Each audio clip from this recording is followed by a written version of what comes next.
दोस्तों नमस्कार।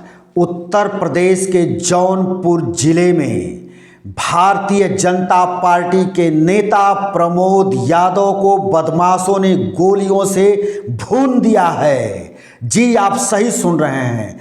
उत्तर प्रदेश में योगी आदित्यनाथ की सरकार में इतनी बड़ी घटना को अंजाम दिया गया है और यह अंजाम दिया गया है भारतीय जनता पार्टी के नेता प्रमोद यादव के घर के कुछ ही दूरी पर। जी, भारतीय जनता पार्टी के नेता प्रमोद यादव जैसे ही गुरुवार की सुबह अपनी गाड़ी से कहीं जाने के लिए निकले तो घर के कुछ ही मीटर की दूरी पर उनकी गाड़ी पहुंची थी। तभी एक मोड़ पर दो बदमाश बाइक से आए और बाइक उनके गाड़ी के सामने टिका दी। जैसे ही उनकी गाड़ी बाइक के सामने टिकी, प्रमोद यादव की गाड़ी रुक गई और प्रमोद यादव की गाड़ी जब रुकी तो बदमाशों में से एक ने उनको एक शादी का कार्ड दिखाया। प्रमोद यादव को यकीन हो गया कि ये शादी का कार्ड देने आए हैं, लेकिन प्रमोद यादव की गाड़ी के तरफ बढ़ते ही दोनों युवकों ने 9mm की पिस्टल निकाल ली और भारतीय जनता पार्टी के नेता के ऊपर अंधाधुंध फायरिंग झोंक दी, जिसमें प्रमोद यादव बुरी तरह से घायल हो गए।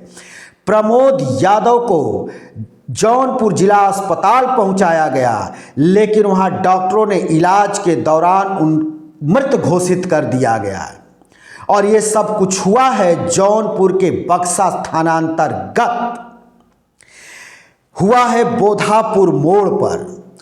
ये वहीं के रहने वाले हैं प्रमोद यादव। और जैसे ही इनकी गाड़ी बोधापुर मोड़ पहुंची तभी बदमाश इनकी गाड़ी के सामने आए और इनको एक कार्ड दिखाया और कार्ड के भ्रम में भारतीय जनता पार्टी के नेता की गाड़ी रुक गई और दोनों बदमाश उनके तरफ बढ़े, अंधाधुंध फायरिंग कर उनको मौत की नींद सुला दी। ये प्रमोद यादव कौन हैं? प्रमोद यादव भारतीय जनता पार्टी के नेता हैं। प्रमोद यादव 2012 में भारतीय जनता पार्टी के टिकट पर मलहनी विधानसभा क्षेत्र से चुनाव लड़े थे और चुनाव हार गए थे। पार्टी की टिकट से चुनाव लड़ रहे पारसनाथ यादव वहां से विजयी रहे थे। खैर, पुलिस अभी इस कड़ी में किसी और नाम को नहीं जोड़ा है कि इनकी हत्या के पीछे क्या है और किसने इनकी हत्या की या करवाई, लेकिन जौनपुर के एसपी ने बताया कि कई पुलिस टीमें तैनात कर दी गई हैं, उनको रवाना कर दिया गया है, जो बदमाशों की तलाशी में लग गई हैं, जुट गई हैं और कड़ियों को जोड़ने में लगी हैं। लेकिन प्रमोद यादव की हत्या से भारतीय जनता पार्टी काफी सदमे में है, क्योंकि लोकसभा चुनाव सिर पर है। आगामी 1-1.5 महीने बाद लोकसभा चुनाव शुरू होने हैं और 6-7 दिन बाद अधिसूचना जारी होनी है। ऐसे में पूर्वांचल के अंदर जौनपुर में इतनी बड़ी वारदात को बदमाशों ने अंजाम दे दिया और वो भी भारतीय जनता पार्टी के एक नेता की हत्या कर दी। इसको लेकर उत्तर प्रदेश की योगी सरकार काफ़ी चौकन्नी हो गई है और योगी सरकार की ये चुनौती भी है। योगी सरकार इसको अपने लिए चुनौती मानेगी भी, क्योंकि योगी आदित्यनाथ की सरकार बुलडोजर की सरकार के नाम से जानी जाती है, ठोक दो पुलिस के आदेश के नाम से जानी जाती है।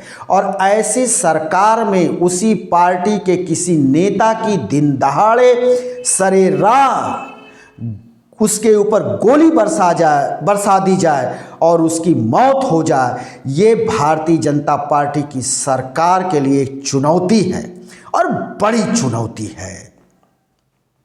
ये माना जाता है कि उत्तर प्रदेश की सरकार बहुत सख्त सरकार है।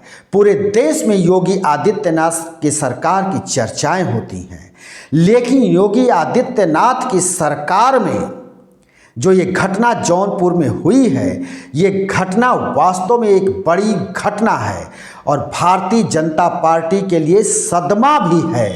अब भारतीय जनता पार्टी की सरकार उत्तर प्रदेश में जो है, अब देखना होगा कि आगे किस तरह की कार्रवाई करती है। ये बदमाश कितने जल्दी पकड़े जाते हैं या इनके नाम का खुलासा कितने जल्दी हो पाता है, ये तो आने वाला वक्त बताएगा। लेकिन विपक्षी पार्टियां सवाल खड़ी करने लगी हैं कि भारतीय जनता पार्टी की सरकार में जब भारतीय जनता पार्टी के कार्यकर्ता और नेता सुरक्षित नहीं हैं, तो फिर आम व्यक्ति कैसे सुरक्षित होगा? उसकी सुरक्षा की गारंटी कौन लेगा? और इस तरह के सवाल अब और उठेंगे, और सवाल जब उठेंगे तो योगी आदित्यनाथ की सरकार को जवाब भी देना होगा। लेकिन ये भी देखना दिलचस्प होगा कि योगी आदित्यनाथ की सरकार किस तरह की जवाब देती है और उस जवाब से क्या उत्तर प्रदेश की जनता और विपक्षी पार्टियां संतुष्ट होती हैं, ये तो आने वाला वक्त बताएगा।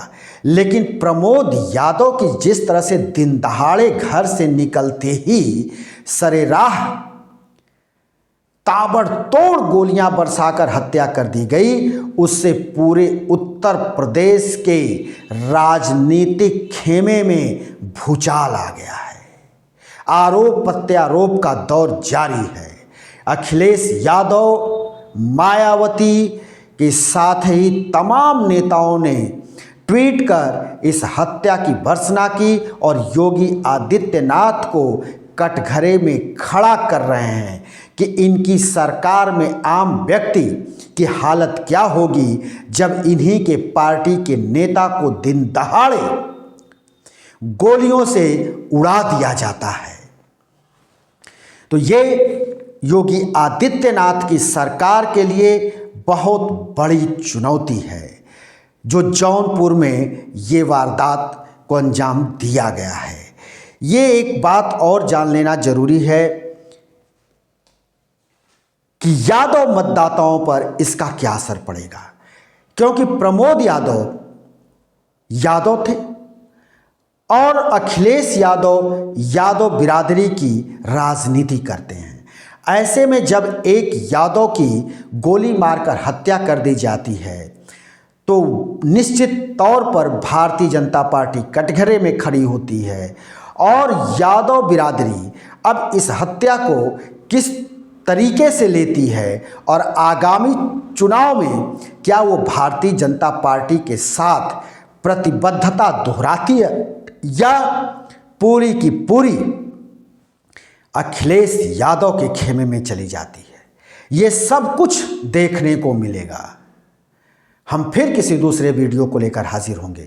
तब तक के लिए शिवमूर्ति दुबे को दीजिए इजाज़त।